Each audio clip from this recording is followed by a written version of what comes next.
दोस्तों जानो और सीखो के एक नए वीडियो में आपका स्वागत है और मैं हूं आपका दोस्त मोहित।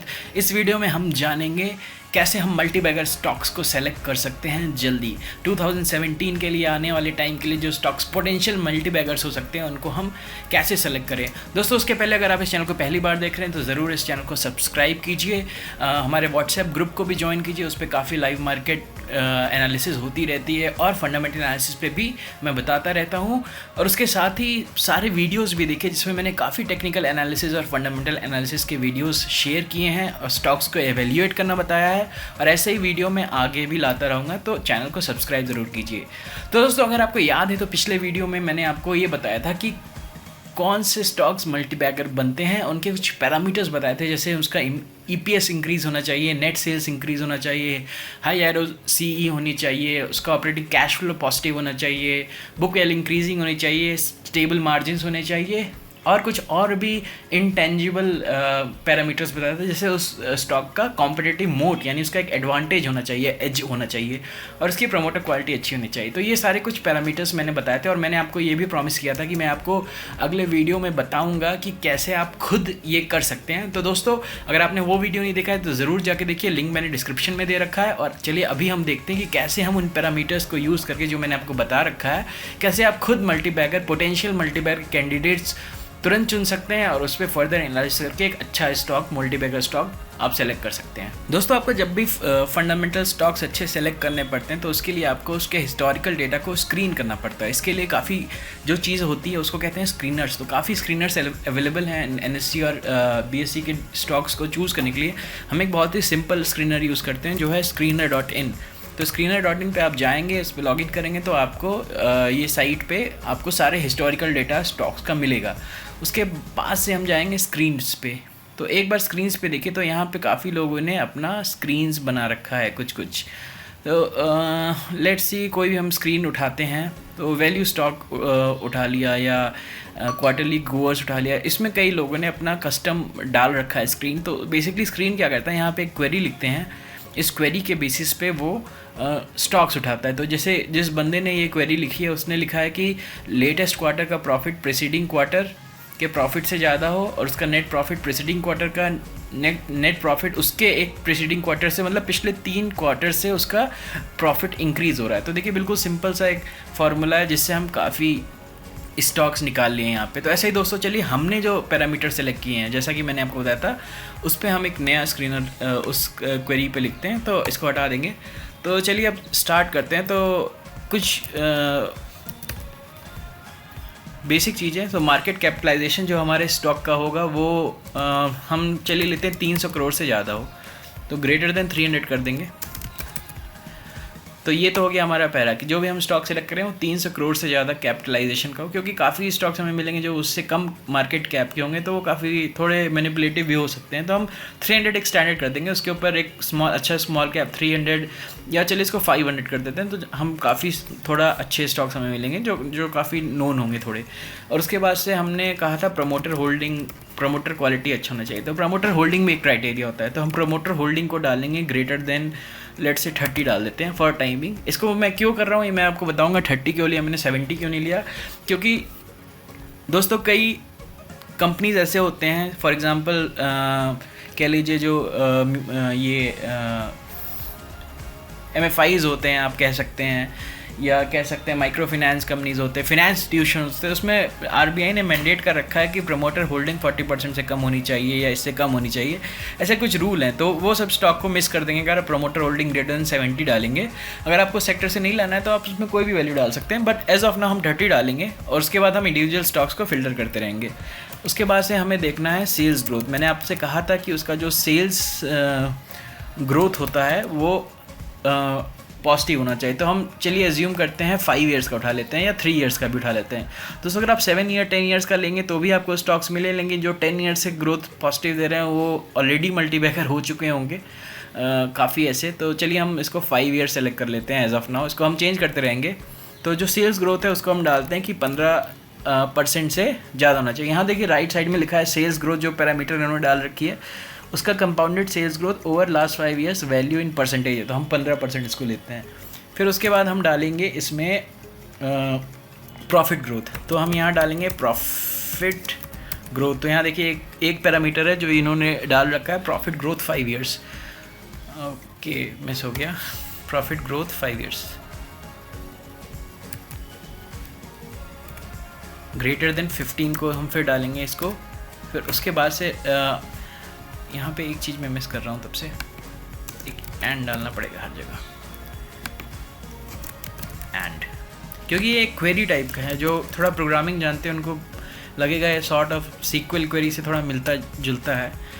तो यहाँ पे profit growth greater than equal 5 years का प्रॉफिट ग्रोथ 15% से ज़्यादा, मतलब जो उसने साल दर साल जो प्रॉफिट है उसकी 15% से इंक्रीज़ कर रही है।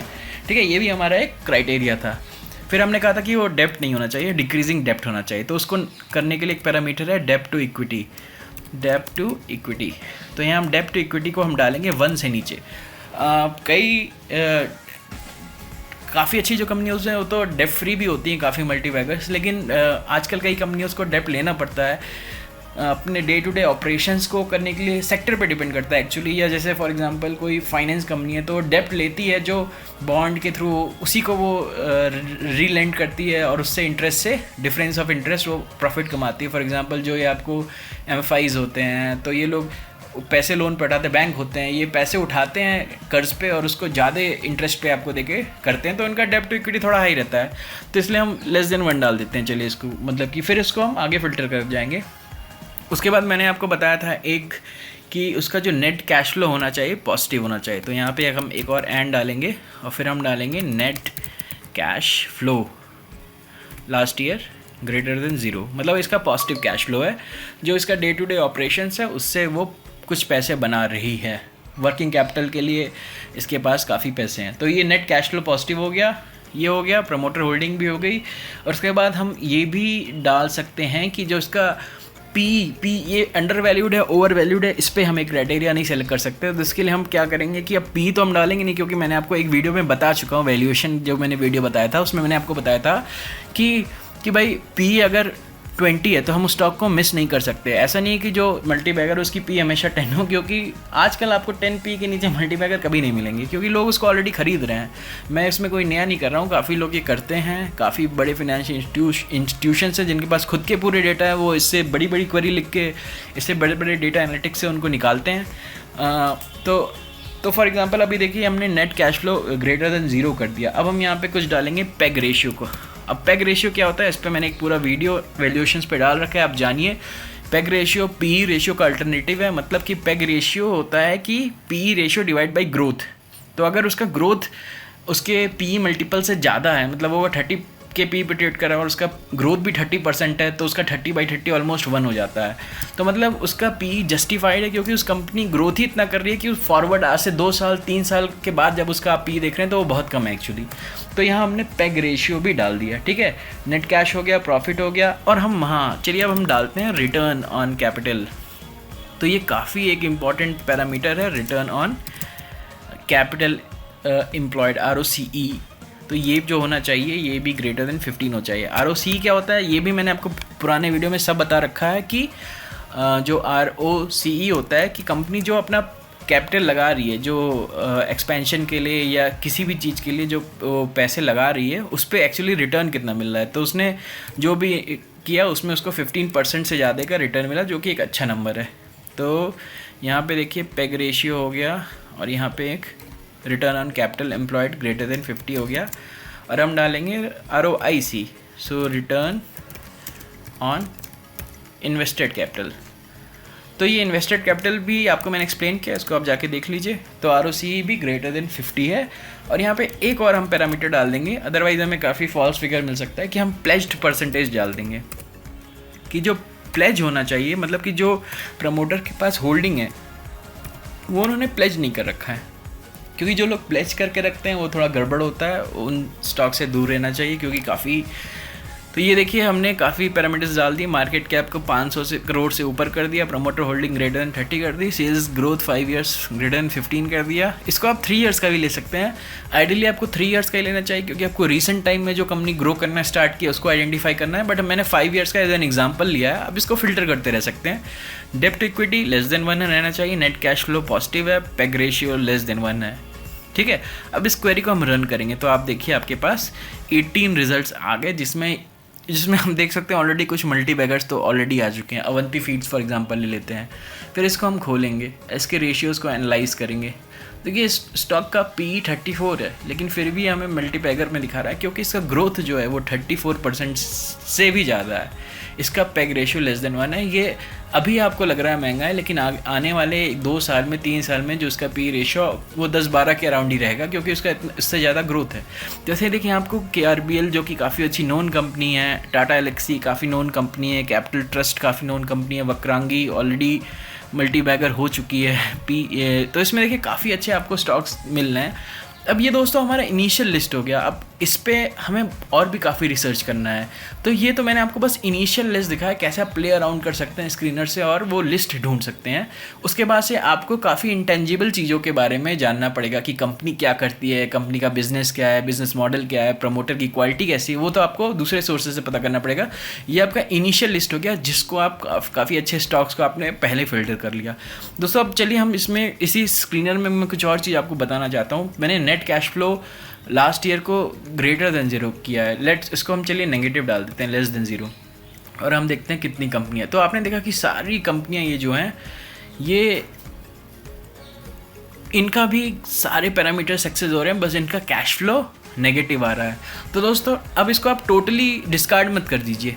नेट कैश फ्लो पॉजिटिव है, अच्छा है, लेकिन अगर नेट कैश फ्लो नेगेटिव है तो उसका रीज़न आपको पता करना चाहिए। जैसे फॉर एग्जांपल अतुल ऑटो ले लिया आपने। अतुल ऑटो भी काफ़ी अच्छी कंपनी है, सारे पैरामीटर्स इसके अच्छे हैं, सब अच्छा है, लेकिन इसका कैश फ्लो नेगेटिव है। उसका रीज़न क्या है? उसका रीज़न इसकी इंडस्ट्री है। ये ऑटो इंडस्ट्री में आता है जहाँ पे कैश फ्लो कई बार नेगेटिव हो जाता है, क्योंकि जो कॉस्ट होता है प्रोडक्शन का, सब कई चीज़ें होती हैं इसमें। तो ये भी एक डेट फ्री कंपनी है, काफ़ी अच्छी कंपनी है। और आप इसको स्क्रीन में देखिए कि इसका सेल्स कैसे ग्रो किया है। इसमें गोल्डमैन सैक्स भी बहुत अच्छा स्टेक होल्ड करता है, और नेट प्रॉफिट्स भी देखिए अभी थोड़ा कम हो गया है, बट साल में देखिए काफ़ी राइज किया है। और जो इसका profit growth, return on equity, सारे पैरामीटर्स अच्छे हैं। अभी थोड़ा हाल के 1 साल में, 1.5 साल में इसका थोड़ा परफॉर्मेंस नेगेटिव हुआ है, तो इसको आप राइट ऑफ नहीं कर सकते। इसको आपको थोड़ा टाइम देंगे तो काफ़ी ये भी अच्छा करेगा। तो ये मैंने एक एग्जांपल दिया है कि अभी के लिए नेगेटिव हो गया, लेकिन हिस्टोरिकली ये नेगेटिव नहीं था इसका कैश फ्लो। तो आप जो लेस देन भी है इसको भी आप देखिए, ये भी अच्छे स्टॉक्स हैं जिनको आप वॉच लिस्ट में रख सकते हैं। और अब हो सकता है Atul auto negative cash flow अभी हो रहा है, ख़राब हो रहा है, तो वो ना मूव करे, दैट इज़ परफेक्टली फाइन। अगर वो नहीं मूव करता है आप उसको अवॉइड कर सकते हैं एज ऑफ नाउ, बट आपने वॉच लिस्ट में रखिए कि इन सब कंपनीज़ को भी आप पढ़ें। जैसे KPR मिल, लुपिन, काफ़ी अच्छी कंपनीज़ हैं ये सब भी। दोस्तों मैंने आपको दिखा तो दिया कि कैसे हम अपना जो कस्टम स्कैन बनाए थे और कस्टम स्क्रीनर बनाए थे उसको हमने यूज़ करके कुछ पोटेंशियल मल्टीबैगर स्टॉक्स निकालें। एक बार वो लिस्ट आपके पास आ जाए तो बाकी जो होता है इंटेंजिबल थिंग्स, जैसे उस कंपनी का मोड क्या है, उसके प्रमोटर की क्वालिटी क्या है, ये आपको फर्दर एनालिसिस करना पड़ेगा। इसके लिए कोई डिजिटल नंबर या कोई ऐसा फार्मूला नहीं है कि आप प्रमोटर क्वालिटी मेजर कर लें या उसका मोड निकाल लें। ये सब आपको जानना पड़ेगा, रिसर्च करना पड़ेगा कंपनी के ऊपर, तो वो आपको मिलेगा। बट बेसिक लिस्ट यही है। ये बाकी पैरामीटर्स जो इंटैक्ट रहेंगे, ऐसे रहेंगे, तो ये कंपनी अच्छा करेगी। ऐसे दोस्तों ये स्क्रीनर को आप और भी चीज़ों के लिए यूज़ करता है। अगर आपको शॉर्ट टर्म में अच्छे स्टॉक्स चाहिए तो भी उसको आप निकाल सकते हैं, या और भी कई तरह के स्क्रीन हो सकते हैं। तो लेट्स से ये लॉस टू प्रॉफिट कंपनीज करके किसी ने स्कैन डाला हुआ है, तो आप इसमें देखिए उस बंदे ने क्या क्वेरी लिखी। उसने ये लिखा है कि उसका जो नेट प्रॉफिट लेटेस्ट क्वार्टर का है वो 0.33 से ग्रेटर है। मतलब कि 0.33 इसलिए डाल दिया है क्योंकि वो नेगेटिव से अगर पॉजिटिव में आ रही है, तो अगर मान लीजिए नेगेटिव से उसका लॉस से अगर 0.5 भी प्रॉफिट, यानी वो टर्न अराउंड की है एटलीस्ट इस लेटेस्ट क्वार्टर में। और उसने और भी काफ़ी स्कैन डाले कि उसका अदर इनकम जो लेटेस्ट क्वार्टर का है वो नेट प्रॉफिट लेटेस्ट क्वार्टर से का इंटू 0.5 उससे कम रहे। मतलब ये नहीं कि उसका जो प्रॉफिट जो आया है वो अदर इनकम से आ गया और वो प्रॉफिट में आ गई है। ये है। तो काफ़ी अच्छा क्वेरी है कि इसने भी लिखा है, और लिखा है net profit preceding quarter less than 0, मतलब पहले का लॉस है, इस क्वार्टर का प्रॉफिट है, और एक्सपेक्टेड ईयरली जो नेट प्रॉफिट है वो भी ग्रेटर देन 0, और सेल्स भी इंक्रीज़ हुआ है। तो देखिए एक क्वेरी है जिससे आपको काफ़ी कंपनी सेलेक्ट हुआ, loss to profit making companies. आप इसको देख सकते हैं। टाटा ग्लोबल तो एक क्वार्टर नेगेटिव हो गया था तो स्क्रीन में आ गई है। सुज़लॉन एक क्लासिक एग्जांपल है जो लॉस से प्रॉफिट में आई है। ग्रेविटा इंडिया काफ़ी अच्छा स्टॉक है, आप देख सकते हैं कि ये ऑलमोस्ट एक साल में अराउंड 17 रुपीज़ से 79 रुपीज़ हो चुका है। 17 रुपये से 80 रुपये के ऑलमोस्ट आ चुका है। और आप देखेंगे तो इसका कैसे, आप देखिए कि नेगेटिव से पॉजिटिव में आया है इसका नेट प्रॉफिट, और ये काफ़ी ग्रोथ लाया। अब ये टर्न अराउंड स्टोरी है। तो दोस्तों ये देखिए, ये एक स्क्रीनर ये आ गया, तो ये लॉस से प्रॉफिट भी आप कर सकते हैं। मल्टी बैगर्स तो नहीं है, हमने जो स्क्रीनर किया था मल्टी बैगर्स किया था, लेकिन शॉर्ट टर्म में आपको प्रॉफिट ये कंपनीज भी देगी।